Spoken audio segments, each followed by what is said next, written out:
In today's video, I'm going to teach you how to assign responsibilities in Stack smoothly and efficiently. Whether you're managing a project or simply coordinating tasks, understanding how to allocate responsibilities is crucial for productivity and success. So let's dive right in. First things first, you need to go to the Stack login page. Pull up your web browser and type in the URL for Stack, or you can simply search for Stack login.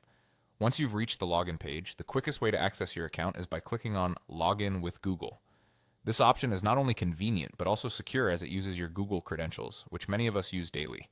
Make sure you're already signed into your Google account for seamless access. After clicking on the Google login option, you'll see a list of Google accounts. Here, select the account you wish to use.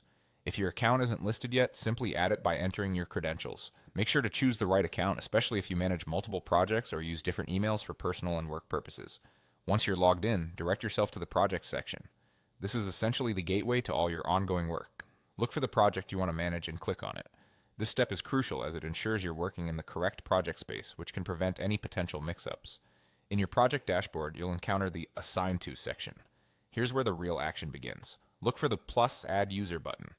Clicking this button allows you to delegate responsibilities by adding users to your project, a helpful feature when managing team tasks.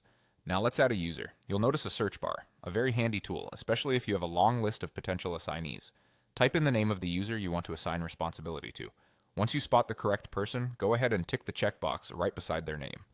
It's a straightforward way to select individuals and ensure no one is missed out. Finally, with your user selected, look for the Confirm button and give it a click. By confirming, you're officially assigning the task or responsibility to the chosen user, effectively delineating their role in the project. This step formalizes the assignment, and voila, you've successfully assigned responsibilities in Stack. By following these steps, you're not only making your workflow more efficient, but also ensuring that everyone knows their roles clearly, thus enhancing overall team productivity. I hope this was helpful, and if you have any questions or need further assistance, feel free to leave a comment below. Thanks for watching, and happy project managing.